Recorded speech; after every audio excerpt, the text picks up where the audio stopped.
청취자분 안녕하십니까, 이동영입니다. 고위공직자범죄수사처가 고발 사주 의혹과 관련해 국민의힘 김웅 의원, 손준성 검사의 자택과 사무실 등에 대해 압수수색을 실시했습니다.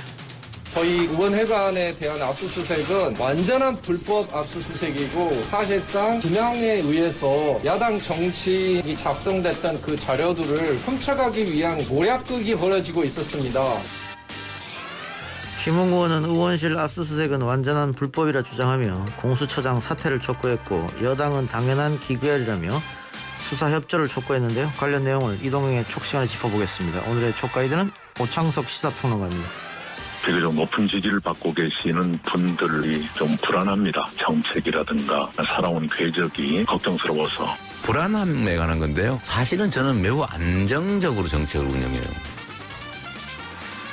이번 주말 더불어민주당 대선 경선의 1차 슈퍼위크가 열립니다. 구치기일지 반전일지 관심이 모아지고 있는데요. 최근 뒤늦게 이재명 캠프로 합류한 친문 전재수 의원 연결해서 관련 내용 들어봅니다. 지금 지급대상에서 저희들 국민들께서 납득하지 못하는 사례가 폭주하고 있는데요. 판단이 애매모호하면 저희가 가능한 한 지원해드리는 방향으로. 소득 하위 88%에 지급되는 5차 재난지원금과 관련한 이의 신청이 폭주하자 90%로 확대하겠다는 이야기가 나오고 있습니다. 관련 내용을 오늘의 키워드 시간에 알아보겠습니다. 오마이뉴스 박정우 기자와 함께하고요. 한 주를 재밌게 마무리하는 시간, 꼬리에 꼬리를 무는 토론. 오늘도 김용민 시사평론가, 박지희 아나운서와 함께 재밌는 상황 토론 진행해봅니다. 9월 10일 금요일 이동의 뉴스 연매성고 시작하겠습니다.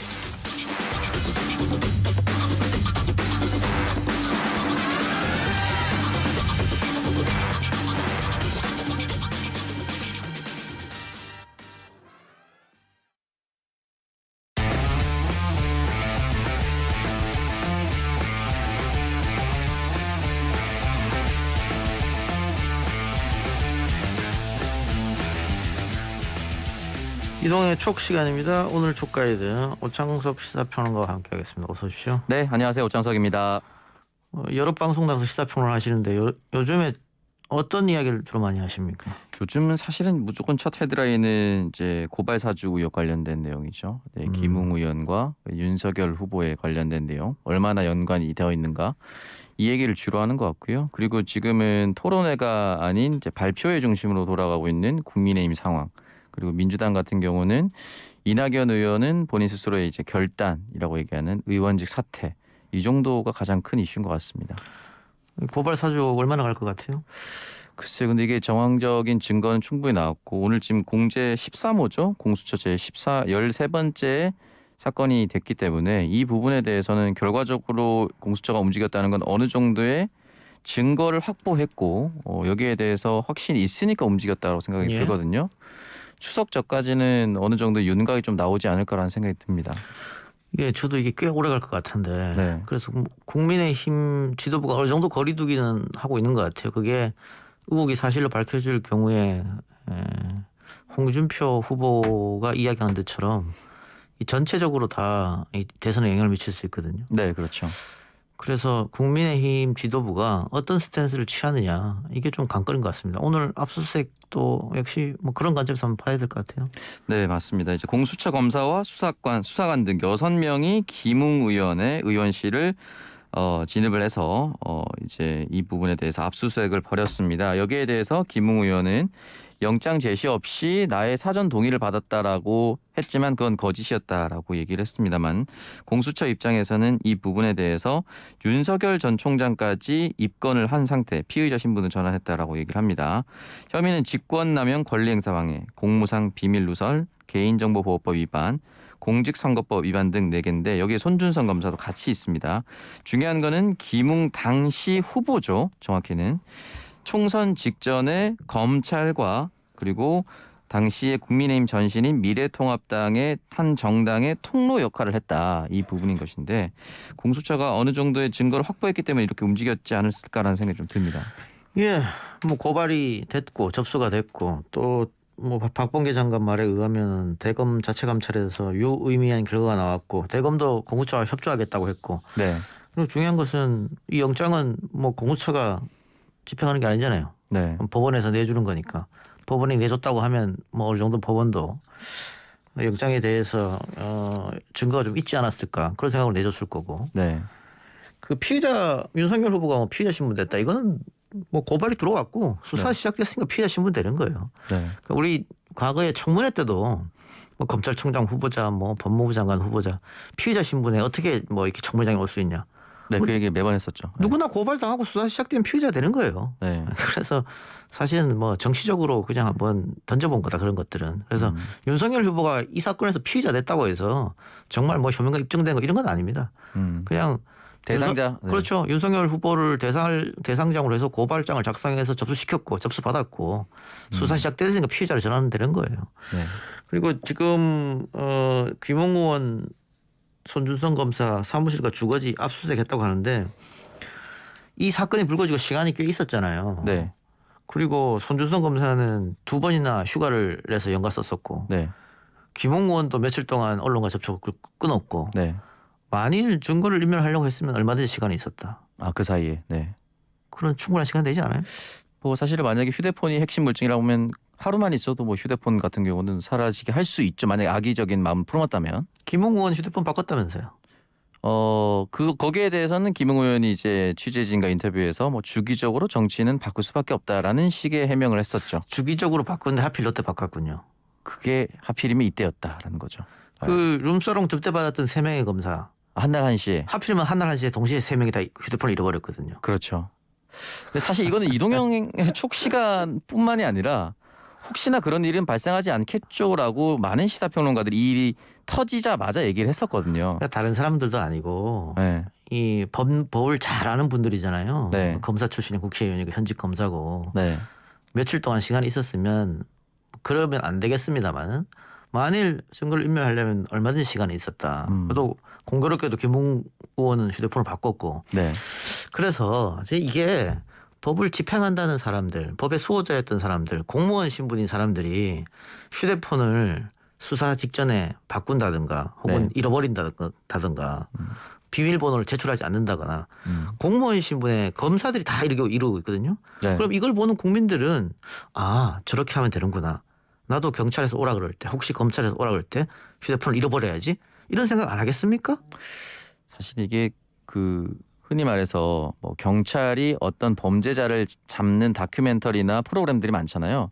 너무 자세하게 보여주면 안 된다는 것이 결국 모방 범죄를 할 수 있다 이런 것인데 마치 묘하지만 우리가 어떤 상황에 궁지에 몰렸을 때 휴대폰을 어떻게 없애면 되고 휴대폰을 없앴을 때 증거를 확보하지 못한다는 것을 사실 너무 많이 검찰이 보여주고 있지 않나 또는 법조인들이 보여주고 있지 않나 그런 생각이 듭니다. 말씀하셨던 대로. 저도 만일 검찰이나 경찰에서 그런 일은 없겠지만 뭐 제가 있어야지 하겠죠. 그러니까 만일 부른 일이 생기면 네. 휴대폰을 잃어버릴 예정입니다. 네, 적극 협조하셔야죠. 죄가 없는데. 아니 그때 잊어버릴 것 같아요. 갑자기 사라질 것 같습니다. 휴대폰이. 제가 드릴 말씀은 네. 기본적으로 본인이 억울하다 하더라도 네. 수사에 적극 협조해야 되는 겁니다. 맞습니다. 예를 들면 보수 정당에서 그렇게 비난했던 조국 장관 뭐 집무실이든 혹은 자택이든 뭐 조국 장관 아내 대학교든 다 압수수색 동시에 들어갔잖아요. 네. 그래서 이거 불법이라고 뭐 이렇게 저항하거나 그랬습니까? 또 일반 국민들 그렇게 하지 않아요. 못하죠 사실은. 못하죠. 다 협조하죠. 네. 이거는 어떻게 보면 지금 이렇게 김웅 의원이 강력 반발하는 것은 국회의원의 특권일 수도 있다. 협조하는 게 맞고 네. 국민의힘 의원들도 특히 율사 출신들이 가서 이것은 뭐 불법이다 이렇게 얘기를 합니다만 네. 아까 제가 말씀드렸다시피 아니면 아닌 걸로 빨리 끝내야 되는 거고 맞으면 맞는 걸로 빨리 끝내야 됩니다. 이게 2달, 석 달 예를 들어 이어진다. 그러면 12월 1월이잖아요. 네. 대선에 정말 악영향을 미치거든요. 국민의힘도 그래서 무턱대고 야당 탄압이라고 하지 말고 협조하고 협조해야 되지 않느냐. 그래서 빨리 결론을 내는 게 국민의힘에도 좋다. 그런 생각이 드네요. 네, 이게 말씀하셨다시피 이제 국민의힘의 대선 경선은 지금 이미 시작이 됐고 이 상황에서 만약에 어떻게 번질지 모르겠지만은 쉽게 얘기를 했다가 또는 쉽게 예단을 했다가 더 큰 타격이 돌아올 수도 있으니까 국민의힘 입장에서도 이게 빨리 좀 끝나는 것이 좋아 보입니다. 게다가 지금 정정식 의원이 이걸 네, 뭐 건넸다. 네. 고발장 초안을. 이것도 나왔잖아요. 네 맞습니다. 근데 그동안 정정식 의원 여기에 대해서 한마디도 하지 않았거든요. 한마디도 하지 않다 보니까 장제원 의원이 실수한 거예요. 장제원 의원이 여기에 대해서 정말로 윤석열 후보가 지시를 했다면 자신이랑 친한 정종식 의원한테 시켰을 건데 그거 아니지 않느냐. 그러니까 관련이 없다 그랬는데 지금 정종식 의원이 넘긴 사람은 나왔습니다. 이제 뭐라 그럴 겁니까? 공교롭게도 또 정점식 의원은 또 검사 출신이고. 그러니까요. 네. 그래서 뭐 이런 것들이 지금 앞으로 계속해서 나올 확률이 높아요. 게다가 윤석열 후보 측에서는 이게 여권의 공작이 아니냐라고 얘기합니다만 다른 건 모르겠지만 손준성 보냄은 사실 공작이라고 보기 어렵거든요. 그거를 공작이라고 하기에는 너무 예. 그게 공작이라면 지금으로부터 5, 6개월 전에 네. 여권이 6개월 뒤에 윤석열 후보가 야권의 후보가 될 걸 미리 예견을 해서 네. 이런 일을 벌였다는 거 아닙니까? 그게 가능하겠습니까? 그리고 수사에서 만약에 그게 조작이라면 금방 탄로날 건데. 그렇죠. 그리고 그게 조작이면 김웅 의원은 처음에 뉴스버스와 인터뷰에서 왜 내가 받아서 전달했다 그런 얘기를 했겠습니까? 네. 이게 조작으로 몰고 가기 어려워요. 그렇기 때문에 뭔가 나올 가능성이 있다. 윤석열 후보가 직접 지시했다는 게 나오긴 어렵겠습니다만 나머지는 굉장히 연관성이 있어 보이거든요. 네. 근데 이거를 계속해서 뭐 이렇게 압수수색 못 받겠다고 하고 정점식 의원은 조용히 있다가 불거지니까는 뭐 인정하고 이렇게 시간을 끌면은 국민의힘한테 상당히 마이너스가 될 확률이 높기 때문에 빨리 국민의힘으로서는 빨리 끌어내는 게 좋다. 네. 그러니까 이준석 대표도 이제 언론과의 인터뷰를 통해서 이 부분에 대해서 윤석열 후보가 갑자기 나와서 나를 국회로 불러주십시오 이런 인터뷰, 격앙된 인터뷰는 전혀 후보한테도 도움이 되지 않고 당에도 도움이 되지 않는다. 만약에 불렀다가 진짜로 잘못된 게 터지면은 정당 전체가 피해를 보는 거고 그렇죠. 후보가 이렇게 경솔하게는 나서선 안 된다 이런 식으로 얘기를 하면서 사실은 이제 이게 처음 불거진 당일 과는 완전히 스탠스가 좀 달라졌다. 그러니까 이준석 대표도 아마 달라진 기류와 쏟아지는 정황적 증거들 이 부분에 대해서 어쩌면은 적어도 김웅 의원 또는 정점식 의원 정도는 빠져나가기 어렵다라고 생각을 할 수도 있고 물론 또 정당 입장에서는 최악의 상황까지 생각을 해야 되니까요. 그러면 거기다가 지금 뭐 여러 가지 사건에 연루됐던 검사들이 왜 휴대폰을 다 잃어버리겠습니까? 우연찮게. 네, 요즘은 모든 게 휴대폰 안에 들어있어요. 그렇죠. 근데 지금 제보자가 검찰에 휴대폰을 넘겼다는 거 아닙니까? 네. 거기에 뭐가 들어있을지 어떻게 합니까?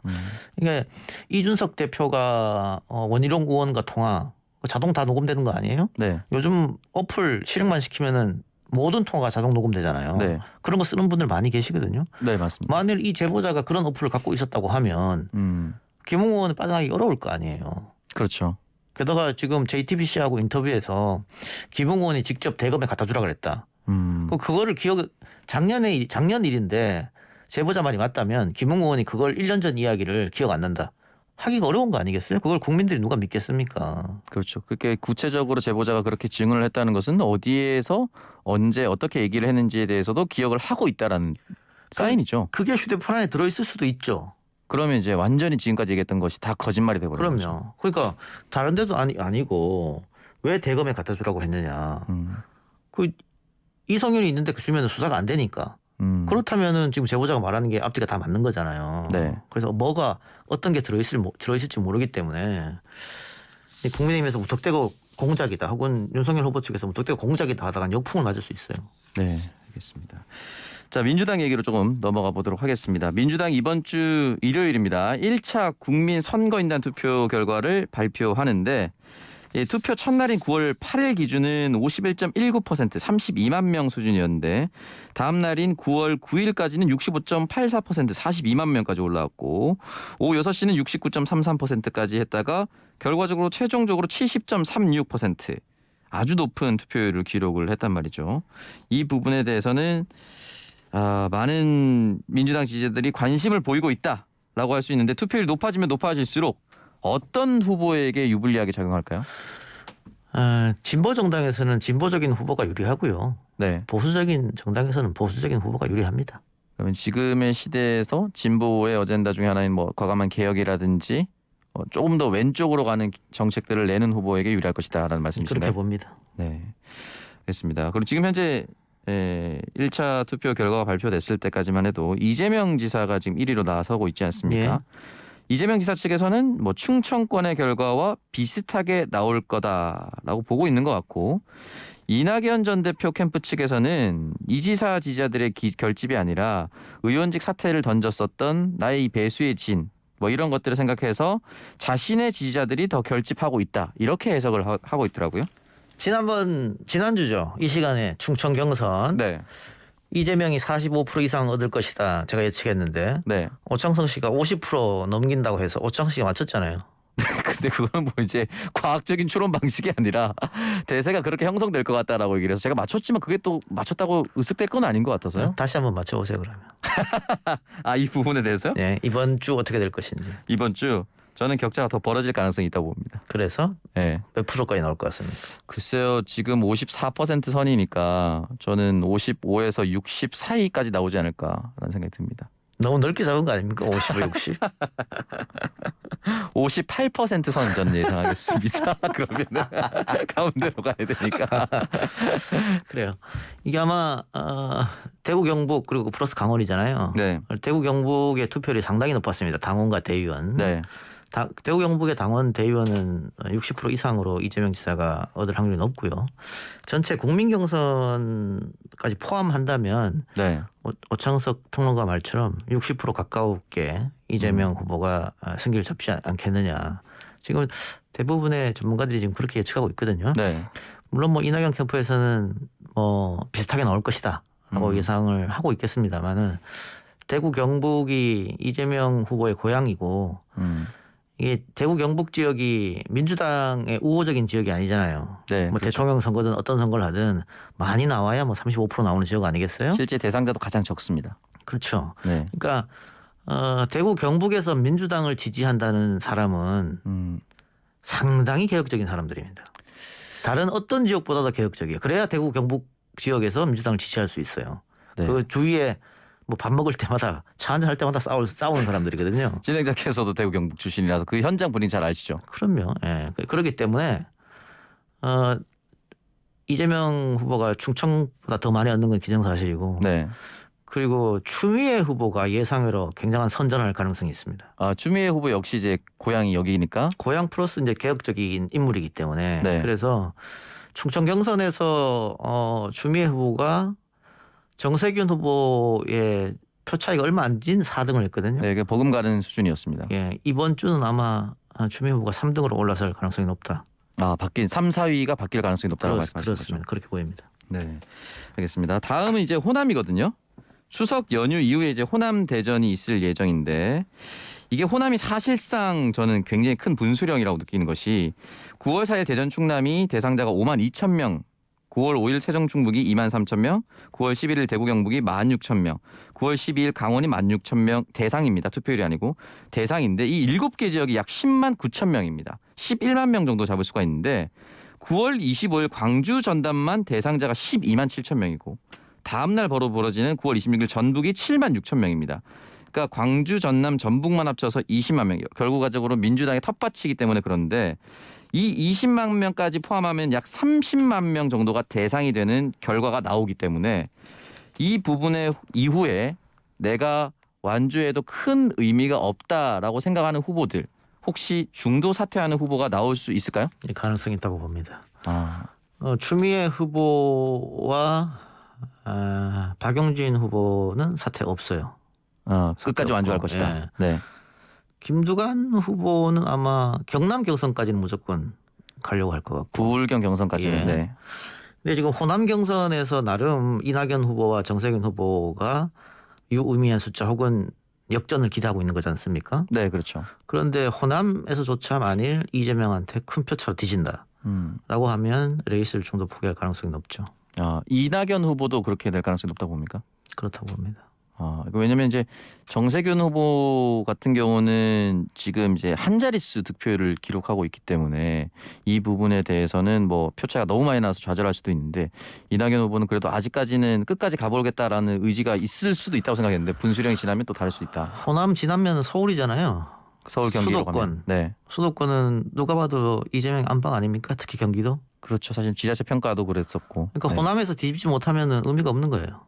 수도권을 가면은 패배가 보이기 때문에 그래서 네. 그럴 가능성이 있다. 그리고 정세균 후보 같은 경우에는 자존심의 상처를 좀 많이 받았을 텐데 충청권부터 이미 받았죠. 이미 좀 받았을 텐데 자기 자신이 생각한 것보다 많이 안 나왔기 때문에 호남에서 얼마 안 나온다면 생각을 좀 깊게 하겠죠. 네. 예. 그럴 수밖에 없는 상황으로 이어지겠다.